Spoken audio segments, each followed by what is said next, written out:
Stealing from Star Wars? Ignoring the Wasp? MODOK butt? Fans are seriously frustrated with Ant-Man and the Wasp Quantumania.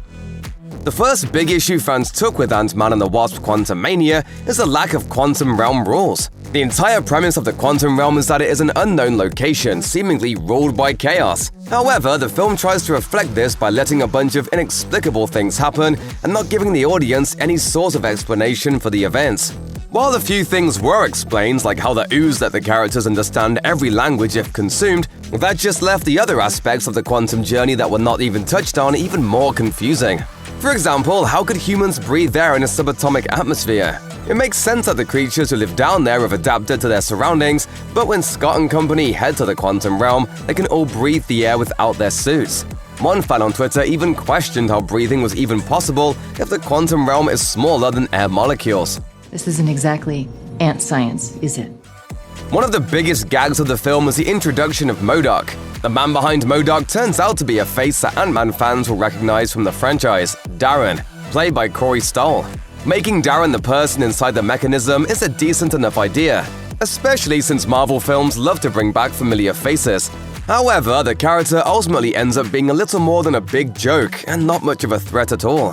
What's more, the CGI for MODOK is incredibly bad, to the point of being distracting. One fan on Twitter said, "There's lots of questionable CGI in this one. MODOK in particular looked atrocious. Though the character is definitely supposed to be hard to look at, there is no scenario in which he is supposed to be this ridiculous. The character's visual representation makes it impossible to view him as a threat too. Even more so because of the random, unnecessary nude shot the audience is surprised by when he is fastened into his machinery." One fan asked, "What did I do to deserve seeing MODOK butt naked?" MODOK is good for a few laughs, but is otherwise mostly a frustrating and forgettable character because of the poor CGI and the unnecessary nudity. It's a hole so deep it cannot be filled. When Scott and his cohorts are pulled into the quantum realm, they immediately get separated.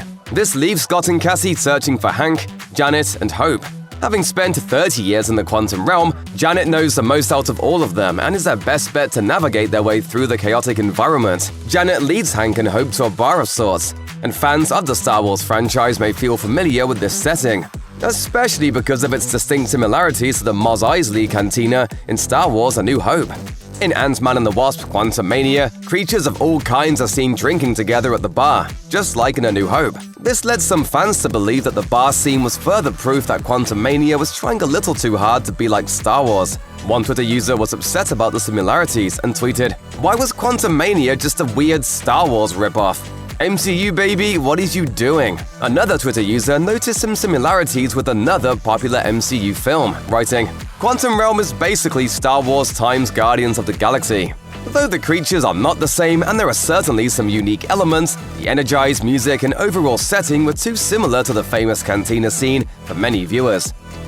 One consistent theme throughout all of the Ant-Man films is Scott's love for his daughter, Cassie. Their relationship is Scott's motivation for everything he does in his life, and Scott does not hesitate to put himself in harm's way if it means ensuring Cassie's safety. This is no different in Ant-Man and the Wasp Quantumania. When Cassie and Scott are captured by Kang, Scott is asked to use the Pym particles to fix the energy source for Kang's ship, so he can escape the quantum realm. However, Scott refuses to do this because he does not want to help Kang and act against Janet's instructions. Kang tries to torture Scott to get him to change his mind, but he does not budge. His opinion quickly changes though when Kang begins to torture Cassie and threatens to kill her. Kang torturing Cassie, though not totally unexpected, is a low blow. Nothing in the world is more important to Scott than Cassie, which is made clear by the scene where all of the Scott possibilities are working together to acquire the energy source only in an effort to save Cassie. A fan wrote on Twitter, "The for Cassie scene with Scott's probability variance forming an anthill have me bawling." Fans agree that Scott's love for Cassie is the best part of the Ant-Man series, making the fact that he has to watch her in pain all the more upsetting. Perhaps the most frustrating part of Ant-Man and the Wasp Quantumania is the anticlimactic third act, which finally showcases Kang's power. Throughout the film, Kang is portrayed as this ominously powerful being. He can kill on command and has seemingly unlimited strength that comes from his helmet and suit. Beyond that, he does not hesitate to show this power off when he wants to get his way. It makes sense that when Kang fights Scott, the two are evenly matched. After all, Kang's suit is damaged and Scott's suit is still intact. However, before Kang's suit is broken, it is ultimately the ants and MODOK that take him down. which seems a bit silly. The ants were pretty advanced, as Hank explains, but it doesn't really seem like that, even combined with MODOK's sneak attack, would be even remotely enough to beat the man who has killed several Avengers. The way that Kang is ultimately defeated ends up feeling more like a cop-out than a well-deserved victory. At the end of the film, Janet is able to open the portal to get everyone home, but they have to move quickly. Hank and Janet jump through, followed by Hope. However, Scott pushes Cassie through but stays back to keep Kang from getting out, leading to an intense battle. When it seems like all hope is lost for Scott making it back, Hope crashes through the portal at the last second and helps Scott take down Kang. However, the portal closes and Scott and Hope are left in the quantum realm for all of 2 seconds, until Cassie reopens the portal, allowing Hope and Scott to escape. The situation seems incredibly anticlimactic, with no stakes or consequences that have any impact on the characters. They defeat Kang, but instead of getting stuck there, giving Cassie and her grandparents a chance to try and get them out over time, they are immediately able to make it home. One fan tweeted, "The movie would have felt more consequential if Hope/Scott was stuck in the quantum realm. It makes sense how Cassie was able to quickly open the portal, but the pacing felt off. Even a brief scene of Cassie panicking and trying to reconnect the device would have added some needed drama to the situation. For many fans, to have Hope and Scott's sacrifice mean virtually nothing as they are saved immediately is frustrating and narratively unsatisfying." Easy peasy. One of the biggest criticisms comes from the film's lack of Hope content. There is a lot of room made for Paul Rudd's Scott Lang to tap into the plot and his emotional depth, while Jonathan Majors' Kang the Conqueror steals the show. Michelle Pfeiffer dives into her role as Janet as she guides her family through the quantum realm. However, Hope, played by actress Evangeline Lilly, is shoved to the side in favor of these other characters.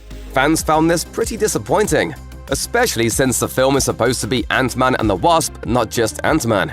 One fan on Twitter said it best, "Evangeline Lilly as Wasp in Quantumania felt non-existent, or maybe I can articulate it by saying she was there physically, yet her presence wasn't felt."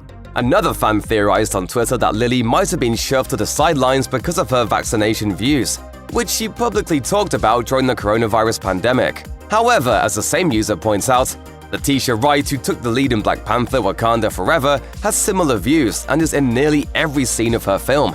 No matter what the reason, it is clear that the Wasp is much less of a priority in this film and seemingly in the MCU in general. Lily has a lot of talent and brings a lot to the scenes she is in, but she is not in as nearly as many as she should be for it to be considered an Ant-Man and the Wasp film.